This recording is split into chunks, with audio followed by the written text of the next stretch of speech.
जितनी स्विट्जरलैंड की total population है उससे ज्यादा इंडिया इंजीनियर्स प्रोड्यूस कर देता है। उसके बाद भी रिसर्च एंड इनोवेशन में स्विट्जरलैंड नंबर 1 पे है। इंडिपेंडेंस के बाद से रिपब्लिक ऑफ इंडिया ने 0 नोबेल लॉरियट्स प्रोड्यूस किए इन साइंस।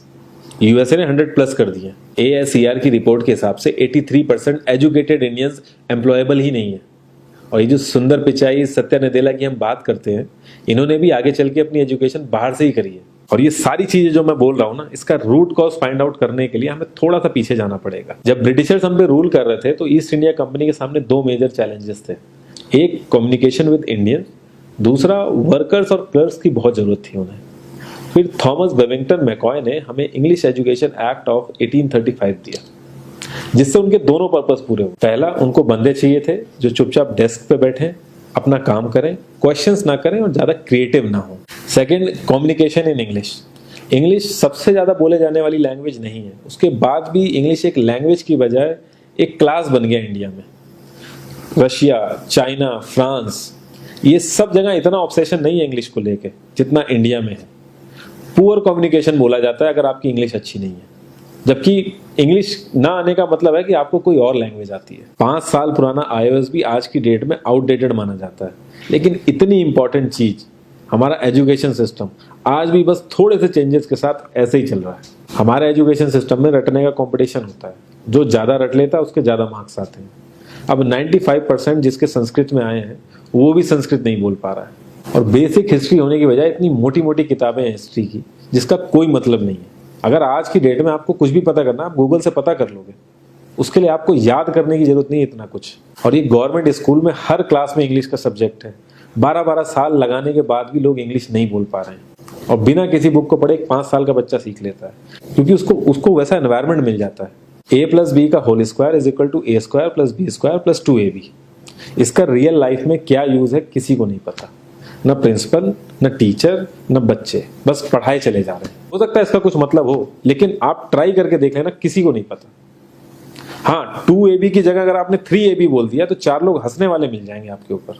किंडरगार्टन में जो बच्चों को सिखाने के लिए टेक्निक यूज होती है वो लाख गुना अच्छी है कॉलेज की वो रटने वाली टेक्निक से।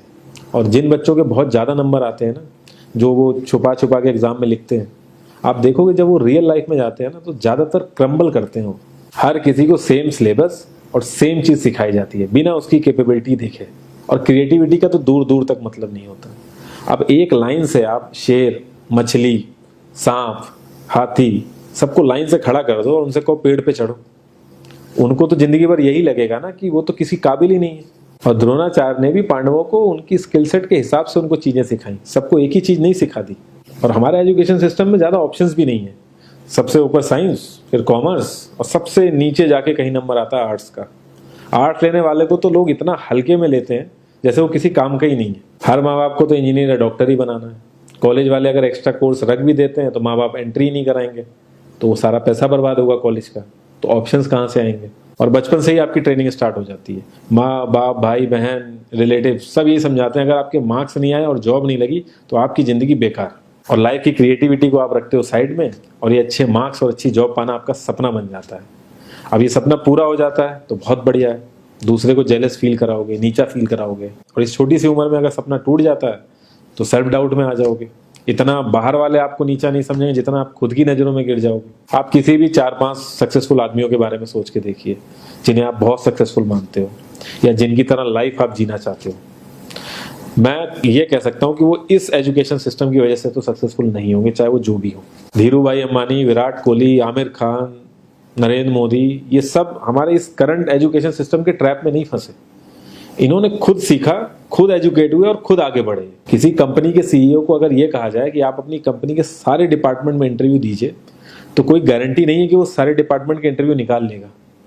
और ये भी हो सकता है कि वो आधे से ज्यादा डिपार्टमेंट के लिए क्वालिफाई ना करे एजुकेशन वाइज, लेकिन वो पूरी कंपनी चला सकता है। तो ये जो एक स्किल है, इसके बारे में बात क्यों नहीं होती? लोग अपनी 25% से ज्यादा जिंदगी इस करंट एजुकेशन सिस्टम में लगा देते हैं ताकि अपने से कम पढ़े लिखे आदमी की कंपनी में जाके उसके सपने पूरे कर सकें। इंडिया का जो करंट एजुकेशन सिस्टम है, अगर वो इतना ही अच्छा है तो जो भी सेलिब्रिटीज हैं, पॉलिटिशियंस हैं, वो अपने बच्चों को बाहर क्यों भेज रहे हैं पढ़ने के लिए? इनफैक्ट पॉलिटिशियंस के साथ तो ऐसा करना चाहिए, जिस एरिया से वो जीते हो उसी एरिया के गवर्नमेंट कॉलेज में उनके बच्चे को पढ़ना कंपलसरी हो जाए, तभी वहां के गवर्नमेंट कॉलेज सुधर सकते हैं। 368 प्यून की जॉब के लिए 1.5 लाख ग्रेजुएट और 24,968 पोस्ट ग्रेजुएट ने अप्लाई किया।